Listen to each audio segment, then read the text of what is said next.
नमस्कार, आप सभी का स्वागत है तिवारी एकेडमी में। आज हम बात करने वाले हैं कक्षा 8 के लिए गणित की पाठ्यपुस्तक के अंतर्गत आने वाले अध्याय 8 की, जिसका शीर्षक है बीजीय व्यंजक एवं सर्वसमीकाएं। इसमें सबसे पहले हम बात करेंगे प्रश्नावली 8.1 की। तो चलिए शुरू करते हैं। हमेशा की तरह प्रश्न क्रमांक 1 पर सबसे पहले चर्चा करेंगे, जो कि लिखा हुआ है कि निम्नलिखित का योग ज्ञात कीजिए। पहला प्रश्न हमारे सामने है ए बी ऋण बी सी फिर कॉमा बी सी ऋण सी ए फिर कॉमा सी ए ऋण ए बी। अब देखिए किस तरह से हमें जो है इन्हें हल करना है, यहाँ पे हम देखेंगे। जब मैं हल करूँगा पहले प्रश्न को, तो मेरे हल करते करते ही आप चीज़ों को जो है वो आसानी से समझ पाएंगे या समझ जाएंगे। ठीक है, देखिए सबसे सरल तरीका जो है से हल करने का, वो मैं आपको अभी बताता हूँ। आप उसी से हल कीजिएगा इसे। जैसा लिखा है योग ज्ञात करना है हमें, है ना, यानी जोड़ना है इनको। तो ठीक है, जोड़ देते, कोई दिक्कत नहीं है। देखिए पहला प्रश्न मैं यहाँ पे आपके सामने लिखता हूँ। लिखा हुआ है ए बी ऋण बी सी, फिर लिखा है बी सी ऋण सी ए, फिर लिखा हुआ है सी ए ऋण ए बी। तो अब ये जो प्रश्न है, इसको हल करने का सबसे सरल तरीका ये है कि अगली स्टेप में आपको क्या करना है, इसे कोष्टक में लिख लीजिए और योग ज्ञात करना है, मतलब जोड़ दीजिए ए बी। अब जब आप कोष्टक हटाएंगे ना, तो कोष्टक के बीच में धन का चिन्ह है, इसलिए किसी के भी चिन्ह परिवर्तित नहीं होंगे। अगर ऋण का चिन्ह होता तो चिन्ह परिवर्तित हो जाते कोष्टक हटने के बाद में। तो ए बी ऋण बी सी, अब ये वाला धन लिखेंगे, फिर बी सी ऋण सी ए धन सी ए ऋण ए बी।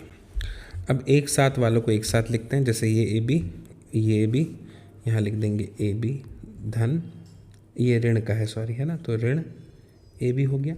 फिर उसके बाद में एक बी सी ये है, एक बी सी ये है, तो लिखेंगे ऋण बी सी के साथ में है क्या, धन बी सी, फिर ऋण सी ए धन सी ए। ठीक, तो धन के ए बी से ऋण का ए बी कट गया, ऋण के बी सी से धन का बी सी कट गया, और ऋण सी ए से धन सी ए कट गया। तो जवाब क्या आया, जवाब आ गया 0। तो अब आपको यहाँ पे लिखना है, क्या लिखना है, आपको लिखना है कि अतः योग कितना है, 0 है, इस तरह से। और यही जो है वो क्या हो जाएगा, आपका उत्तर हो जाएगा। तो ये हमने पहला प्रश्न यहाँ पे हल कर लिया है इसका। देखिए था ना बहुत ही सरल। अब आगे बढ़ते हैं, दूसरे प्रश्न पे आते हैं। तो दूसरा प्रश्न जो है वो दिया हुआ है ए ऋण बी धन ए बी, है ना, इस तरह से। तो मैं ये पहले वाले को, आप इसका स्क्रीनशॉट चाहें तो खींच लें। अब मैं यहीं पे कर देता हूँ, सामने की सामने प्रश्न है तो, है ना, आसानी हो जाएगी करने में। तो अभी मैं आपके सामने इसे कर देता हूँ। जब भी आप इसे करें तो यहाँ पे इन गणितों में ना, इस पूरे के पूरे अध्याय में एक चीज़ का आपको बहुत अच्छे से ध्यान रखना है। वो चीज़ें क्या है, वो है चिन्ह, है ना। चिन्ह में गड़बड़ी बिल्कुल नहीं करनी, जोड़ने घटाने में या गुणा भाग करने में। जैसा है वैसा ही लिखिए। अब दूसरा वाला लिखते हैं, जैसे ए ऋण बी धन ए बी, फिर लिखा हुआ है बी ऋण सी धन बी सी, फिर लिखा हुआ है सी ऋण ए धन ए सी। तो अब इसे कैसे हल करेंगे, जैसा मैंने आपको बताया सबसे पहले, अब हमें जो है इसे कोष्टक में ले लेना है। ऋण बी धन ए बी धन, फिर बी ऋण सी धन बी सी, फिर धन सी ऋण ए धन ए सी, इस तरह से। अब कोष्टक आपको हटा देना है। तो ए ऋण बी धन ए बी धन बी ऋण सी धन बी सी धन सी ऋण ए धन ए सी। अब एक साथ वालों को पहले एक साथ लिखिए। तो पहले ए जो है उसको एक साथ लिखता हूँ। तो एक ये ए हो गया और एक ये ए हो गया, तो ए ऋण ए आ जाएगा। ठीक है, फिर एक ऋण बी और धन बी, है ना, तो ऋण बी धन बी हो गया। फिर ए बी है धन का, है ना, ये, तो इसके साथ में तो, और ए बी तो है नहीं, तो धन ए बी लिख दिया मैंने। फिर बी तो हो गया है हमारा ऋण सी के साथ में ये धन सी आ जाएगा, तो ये ऋण सी धन सी हो गया। फिर ये धन बी सी और धन AC। पूरे हो गए। इस तरह से जो कट रहा है उन्हें काट देंगे तो आप देख रहे हैं कि धन A से ऋण A कट गया, ऋण B से धन B कट गया और ऋण C से धन C कट गया। तो क्या बचा? बचा AB धन का धन BC धन CA या AC, एक ही बात है। ठीक है, ये हमारे पास में बच गया है यहाँ पे दूसरे वाले में। और जैसे ही हमें ये प्राप्त हो गया तो हमें यहाँ पे लिख देने की आवश्यकता है। क्या लिखना पड़ेगा हमें कि अतः योग कितना है? योग है AB धन BC धन AC, इस तरह से। और आप जानते हैं यही क्या हो गया? हमारा उत्तर हो गया। स्पष्ट है? तो इस तरह से हमें ये बच्चों दूसरा प्रश्न भी हल करने की यहाँ पे ज़रूरत है। अब आप चाहें तो इसका स्क्रीनशॉट यहाँ पे ले सकते हैं, मैं इसे भी मिटा रहा हूँ। अब जो है हम बात करेंगे किसकी? अगले प्रश्न की, हमारे जो है प्रश्न क्रमांक 3। ठीक है, जैसा कि मैं आपसे फिर कह रहा हूँ कि चिन्हों का विशेष रूप से हमें यहाँ पे ध्यान रखने की ज़रूरत है। तीसरा प्रश्न है, लिखता हूँ यहाँ पे मैं आपके सामने, 2p की घात 2 q की घात 2 ऋण 3pq धन 4 कॉमा 5 धन 7pq ऋण 3p की घात 2 q की घात 2। कुल मिला के 2 पद हमें यहाँ पे दिए हुए हैं। ठीक है, अब देखिए इसे कैसे हल करना है हमें। सबसे पहले तो वही कोष्टक लगा लेंगे आप, है ना। ऋण 3pq धन 4 धन फिर 5 धन 7pq ऋण 3p की घात 2 q की घात 2। अब देखिए समान पदों को, समान घात वालों को, समान पद वालों को साथ में लिखने। जैसे सबसे पहले तो मैं ये कोष्टक हटा देता हूँ, है ना। 2p की घात 2 q की घात 2 ऋण 3pq धन 4 धन 5 धन 7pq ऋण 3p की घात 2 q की घात 2। ठीक है, अब देखिए सबसे पहले तो जहाँ p की घात 2 और q की घात 2 है तो एक ये हो गया और एक ये हो गया। ऋण 3p की घात 2 q की घात 2। फिर pq वाले को लिखेंगे ऋण 3pq धन 7pq। फिर इसके बाद में धन 4 धन 5, इन दोनों को लिख दिया। हो गए पूरे पद। अब देखिए ये 3 में से 2 घट जाएंगे क्योंकि ऋण का चिन्ह है और बड़ी संख्या का चिन्ह उत्तर में आ जाएगा। तो ऋण p की घात 2 q की घात 2 बचा। ठीक है, धन और ऋण होता है, 7 में से 3 घट जाएगा तो 4 बचेगा। बड़ी संख्या का चिन्ह धन है इसलिए धन का बचेगा, तो धन 4pq। फिर धन 4 और 5 9 हो गया। तो ये आपका उत्तर हो गया। और जिसके बाद आप लिख सकते हैं कि अतः योग क्या है? ऋण p की घात 2 q की घात 2 धन 4pq धन 9 है। और यही आपका जो है नो डाउट क्या है? आंसर है, उत्तर है। चाहे तो आप इसका स्क्रीनशॉट ले सकते हैं। ये तीसरा प्रश्न है, इसे हमें इसी प्रकार से करना है। अब हम चौथे की ओर बढ़ते हैं। बड़ी सरलता से ये सारी चीज़ें हैं ये हो जाती हैं। बस अगर हम थोड़ी बहुत बातों का ध्यान रखें। एक तो चिन्ह हो गए, दूसरा ये कि जो समान घात वाले हैं वो समान घात वालों से ही जुड़ेंगे या घटेंगे, है ना। और समान उसमें जो है अक्षर होने चाहिए, ABCD वगैरह। ठीक है, बीजीय व्यंजक जिनकी हम बात कर रहे हैं। चौथे प्रश्न पे आते हैं। चौथा प्रश्न क्या है हमारा? ये है, यहाँ लिख देता हूँ मैं। लिखा हुआ है L की घात 2 धन M की घात 2 कॉमा M की घात 2 धन N की घात 2 कॉमा N की घात 2 धन L की घात 2 कॉमा फिर लिखा है 2LM फिर धन 2MN और फिर लिखा है धन 2 NL। तो अब हमें कुछ भी नहीं करना है, ये जो 4 पद हैं टोटल प्रश्न में, इनको सबसे पहले ब्रैकेट में लिखना है आपको। तो L की घात 2 धन M की घात 2 धन फिर M की घात 2 धन N की घात 2 धन फिर N की घात 2 धन L की घात 2 फिर धन एक कोष्टक में लिखिए 2LM धन 2MN धन 2NL। इस तरह से अब आपको क्या करना है, कोष्टक हटा देना है ना। तो वो कैसे हटेंगे, L की घात 2 M की घात 2 धन M की घात 2 धन N की घात 2 धन N की घात 2 धन L की घात 2 धन 2LM धन 2MN धन 2NL। इस तरह से हो गया ये। अब हमें कुछ नहीं करना है, अब हमें क्या करना है, साथ वालों को साथ वालों के साथ लिखना है। ठीक है, कैसे लिखेंगे देखिए, L की घात 2 को L की घात 2 के साथ में लिख दें, धन का चिन्ह लगा के। यहाँ तो ऋण का चिन्ह किसी के पास है ही नहीं। फिर M की घात 2 M की घात 2 वालों के साथ में लिखाएगा। फिर N की घात 2 N की घात 2 वालों के साथ लिखाएगा। फिर अब क्या बचा, 2LM है ना। तो 2LM को लिखते हैं 2LM धन 2MN धन 2NL। हो गया।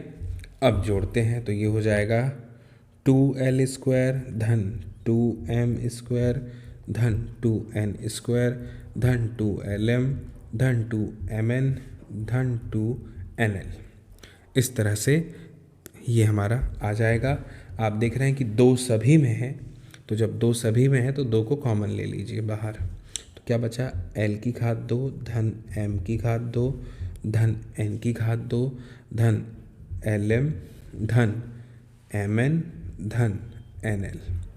इस तरह से कोष्टक बंद कर दीजिए और यहाँ पे लिख दीजिए कि क्या लिखेंगे, अतः जो योग हमें प्राप्त हुआ है वो क्या है, 2 L की घात 2 धन M की घात 2 धन N की घात 2 धन LM धन MN धन NL है।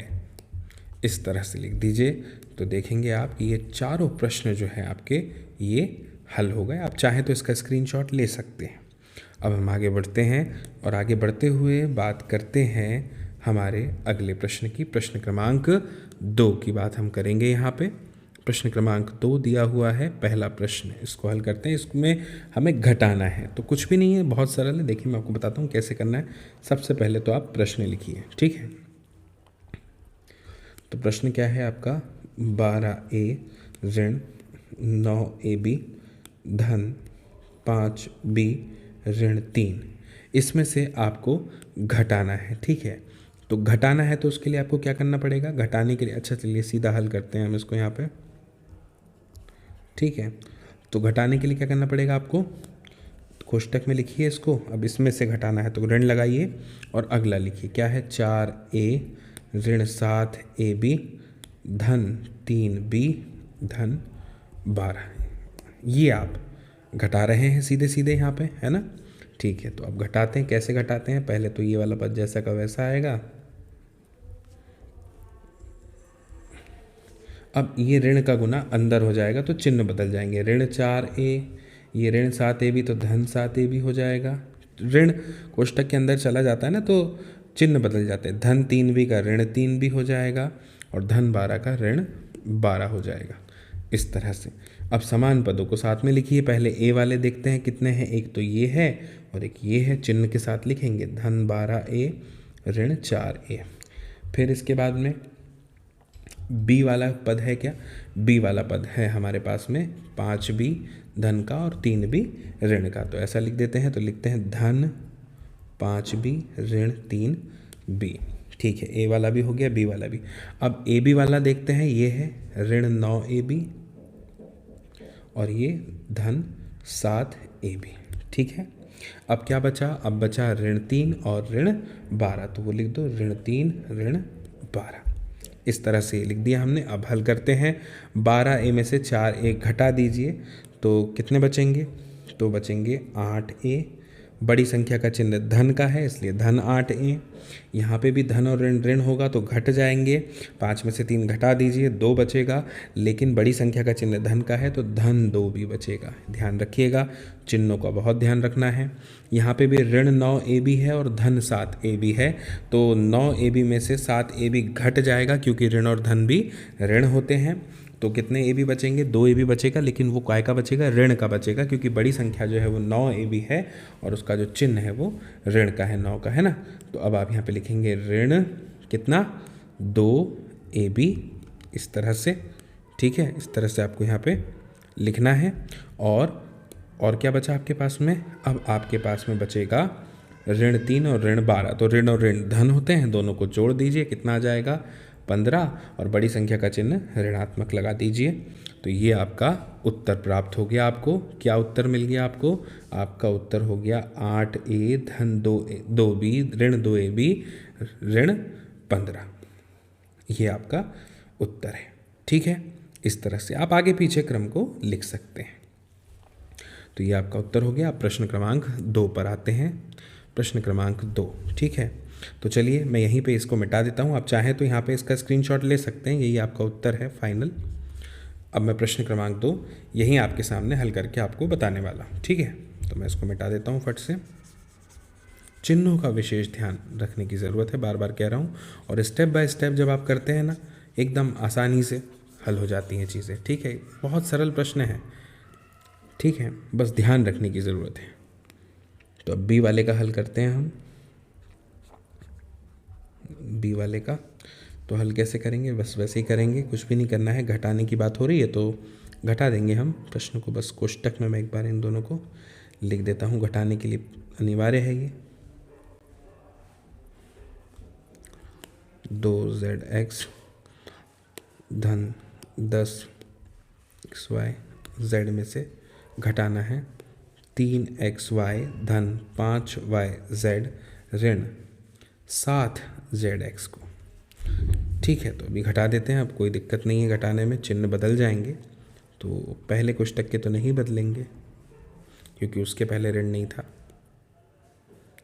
तो zx धन 10xyz ऋण 3xy हो जाएगा, ऋण 5yz हो जाएगा और धन 7zx हो जाएगा। तो अब वही समान वालों को पहले xy वाले कितने हैं वो देख लेते हैं। तो एक ये है और एक ये दिखाई दे रहा है मुझे। तो 5xy ऋण 3xy, इसके बाद में yz वाले कितने हैं? ये एक yz वाला है और एक ये yz वाला है, तो -2yz -5yz, ठीक है। अब zx वाले कितने दिखाई दे रहे हैं? zx वाला मुझे एक ये दिखाई दे रहा है और एक ये दिखाई दे रहा है, तो इसको भी लिख देता हूँ। कैसे लिखना रहेगा? लिखना रहेगा इसे कि ऋण 2zx धन 7zx, इस तरह से लिखा जाएगा ये, है ना।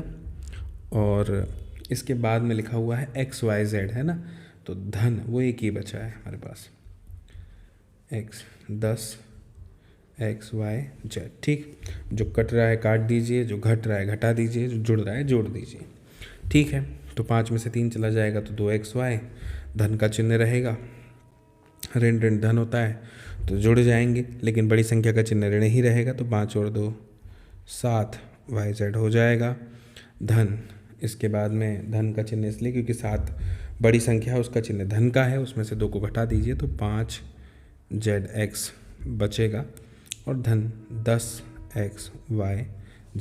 बताने की ज़रूरत नहीं है, यही आपका उत्तर है ना।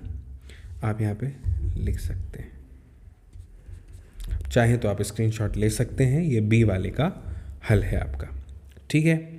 इतनी आसानी से इसे हमें हल करना था। अब हम तीसरे वाले प्रश्न पर आते हैं बच्चों। इसको मैं मिटा देता हूँ यहाँ पे।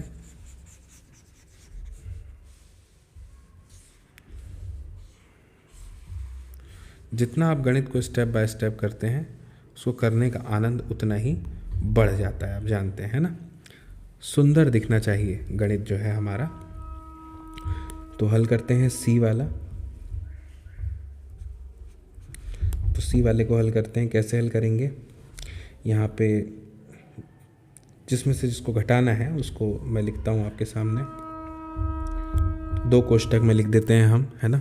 तो पहले कोष्टक में लिखते हैं 18 ऋण 3p ऋण 11q धन 5pq ऋण 2p q की घात 2 धन 5p की घात 2 q।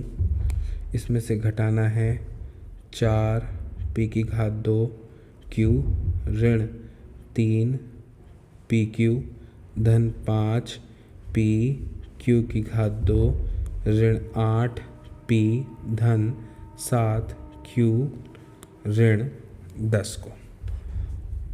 अब देखिए मैं कोष्टक बदल देता हूँ, कैसे हल हो जाएगा। 18 ऋण 3p ऋण 11q धन 5pq ऋण 2pq की घात 2 धन 5p की घात 2q। चिन्ह बदल जाएंगे। ऋण 4p की घात 2q धन 3pq ऋण 5pq की घात 2 धन 8p ऋण 7q धन 10। ठीक है, ऋण चिन्ह अंदर गया तो चिन्ह सारे बदल गए। अब क्या करेंगे, समान संख्याओं को समान संख्या के साथ लिखेंगे। सबसे पहले बिना स्वतंत्र संख्याएं जो दी है 18, है ना, जिसमें ABCD नहीं है, 18 धन 10 ये लिख लिया हमने। फिर P वाली संख्याएं कितनी है खोजिए। एक ये है P वाली संख्या, सिर्फ P है जिसमें, और एक ये है।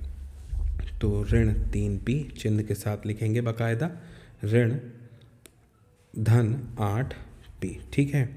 अब Q वाली संख्या सिर्फ में, जिनमें सिर्फ Q है, एक ये है और एक ये है। ठीक है, तो ऋण 11q ऋण 7q। ठीक है।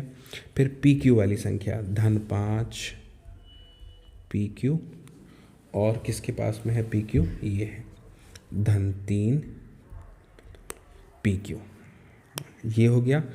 फिर PQ की घात 2 वाली संख्या, तो ऋण 2pq की घात 2 और ऋण 5pq की घात 2, ये हो गया। अब 2 संख्याएं बची हैं जिनमें p की घात 2 है और q है वो ये वाली है, तो इनको भी लिख लेते हैं। लिखते हैं कैसे, ऋण 2pq की घात 2 धन 5p की घात 2q। ठीक, स्पष्ट है। अब हम जो है यहाँ पे इन्हें हल करने का प्रयास करते हैं। किस तरह से होगा देखिए, मैं आपको बताता हूँ। यहाँ पे मैंने जो संख्याएं लिखी हैं पहले, उसको एक बार मैं जांच लेता हूँ। 18 10 ठीक है, P ठीक है, Q भी ठीक है। फिर मैंने PQ लिखा धन 5pq, ये यहाँ पे दिया हुआ है। फिर मैंने 3pq लिखा, यहाँ पे दिया। फिर मैंने लिखा PQ की घात 2, ये मैंने लिख दिया। फिर ये भी लिख दिया मैंने। अब फिर मेरे पास में बचेगा क्या, P की घात 2q। तो P की घात 2q मेरे पास एक ही बचा है, क्योंकि 2pq की घात 2 मैं ऑलरेडी लिख चुका हूँ, तो इसको लिखने की आवश्यकता नहीं है। बस ये एक संख्या बचेगी। ठीक है। अब देखिए, P की घात 2q वाला एक ही पद था हमारे पास में, P की घात 2q वाला हमारे पास में एक ही पद है, तो उसको हमने इसी तरह से लिख लिया। नहीं, इसके साथ में एक और भी है, वो है ऋण 4p की घात 2q, ऐसा।